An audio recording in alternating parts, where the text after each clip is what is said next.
अस्सलाम वालेकुम जी, मैं हूं इरफान जीद और आप देख रहे हैं मेरा यूट्यूब चैनल। करोड़ों दिलों की ख्वाहिश और लाखों दिलों में दुआ होती है कि हम हज पर जाएं। करोड़ों अफराद में बहुत ही खुशनसीब हैं वो लोग जो हज पर जा रहे हैं। वो आज़मीन हज जो इस साल हज की शहादत हासिल कर रहे हैं, उनको मैं मुबारकबाद पेश करता हूँ। आज की हमारी गुफ्तगू का मौजू होगा हज की तैयारी। हज की तैयारी सिर्फ कपड़ों या सामान की पैकिंग का नाम नहीं, बल्कि हज की नीयत और नीयत दिल के इरादे का नाम है। और हमारी हज की जो नीयत है वो खालिस्तन अल्लाह की रज़ा होनी चाहिए। अल्हम्दुलिल्लाह मैं पिछले 16 साल से हज अदा कर रहा हूँ और ये अल्लाह ताला का मेरे ऊपर बहुत ही करम है कि उसने मुझे बार बार हज की सआदत नसीब फरमाई।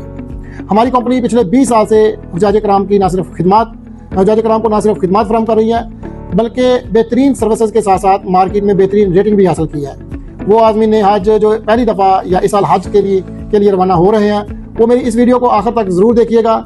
इंशाल्लाह मैं चंद अहम बातें आपके साथ शेयर करने वाला हूं जो आपके हज को ना सिर्फ आसान बल्कि लज्जत वाला भी बना देंगे। तो हज की तैयारी के साथ साथ सबसे पहले आपको हज के अयाम का पता होना चाहिए।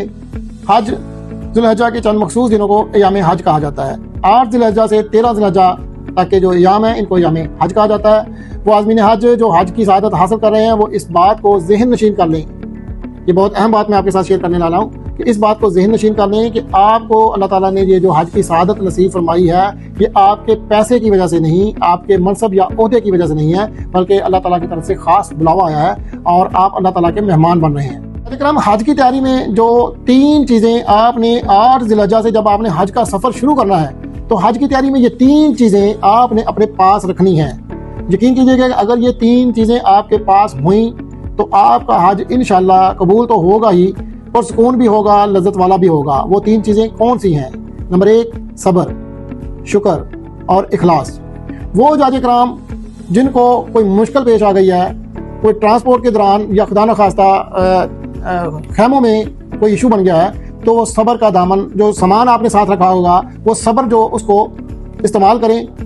और वो हुज्जाज कराम जिनको उनकी सोच से ज़्यादा सहूलतें मिल गई हैं, उन्होंने सोचा भी नहीं था कि हमारे ऊपर इतनी करम नवाज़ी हो सकती है, वो अपने सामान से शुक्र का सामान निकाल लें। सब्र और शुक्र दोनों हुज्जाज कराम ने इस्तेमाल करना है।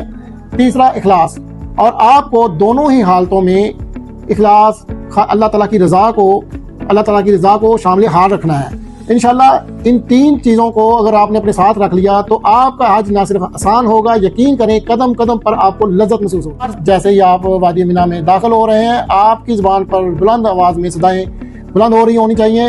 लब्बैक अल्लाहुम्मा लब्बैक। लब्बैक शुरू में आपसे एक बात का जिक्र किया था कि अल्हम्दुलिल्लाह मुझे 16 साल हो गए, मैं हज अदा कर रहा हूँ।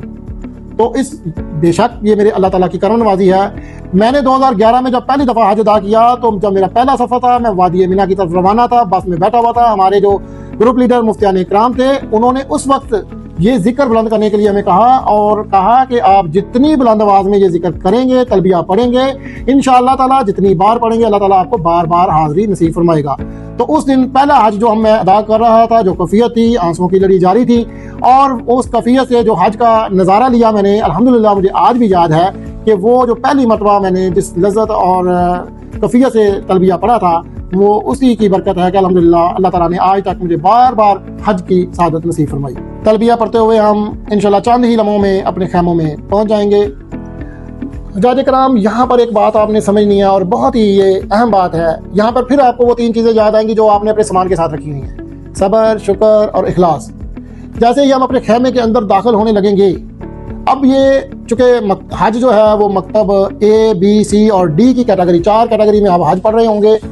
जैसा कि जो मकतब D वाले हैं, जो C वाले हैं या A कैटेगरी है, उनके तो सोफ़ा कम बेड होंगे, लेकिन जो मकतब D वाले हैं उनको ओनली मैट्रेस मिल रहे होंगे। और मैट्रेस की जो चौड़ाई है तकरीबन 18 सेंटीमीटर होती है। अब हुज्जाज कराम 18 सेंटीमीटर तकरीबन जो चौड़ाई है, उस हिसाब से साथ साथ वो गद्दे लगे होते हैं। जैसे ही हुज्जाज कराम अंदर दाखिल होते हैं तो उनको वो जगह कम नज़र आती है या कम पड़ जाती है। और जब आप हज की तैयारी करते वक्त जो सामान है, जैसा कि मैं आने वाली गुफ्तगू में भी आपसे बताऊंगा, वो कम से कम होगा। और जिस हुज्जाज के पास कम से कम सामान होगा, वो वहाँ पर बड़ा ही आरामदेह फील करेगा। लेकिन यहाँ पर घबराना नहीं आपने। यहाँ पर जब मिना में आप अपने खैमे के अंदर दाखिल हुए हैं, तो 15 मिनट आपने सिर्फ सुकून से बैठना है।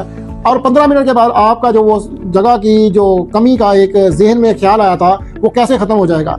15 से 20 मिनट बाद वही हुज्जाज कराम जो एक खैमे में 30 से 35 दाखिल हुए थे, अब वो कोई किचन देखने की तरफ चला गया है, कोई वॉशरूम की तरफ चला गया है, और वहां पे एक ऐसा समय होगा कि कुछ जाजे कराम जिक्र बैठे हुए जिक्र करते रहेंगे, कुछ बाहर निकल जाएंगे, तो वहां पे स्पेस हम वक्त खुली आपको मिलेगी, घबराने की कोई जरूरत नहीं है। ये मैं अपना तजर्बा आपसे शेयर कर रहा हूँ कि पहले 20 मिनट में जाजे कराम घबरा जाते हैं, गर्मी से आते हैं, उनको अंदर भी गर्मी फील होती है, लेकिन थोड़े ही टाइम के बाद ये सारी चीजें खुद ब खुद मैनेज हो जाती हैं। यहाँ पर आपने घबराना नहीं है, इंशाल्लाह बहुत अच्छा सफर आपका गुजरेगा। यहाँ पर भी आपने सबर और शुक्र का दामन जो है वो नहीं छोड़ना। जिसको जगह मिल गई है वो भी शुक्र करे, जिसको जगह अब 2, 4, 10 मिनट बाद मिल गई है वो भी सबर कर ले, तो हज की लज्जत बढ़ जाएगी।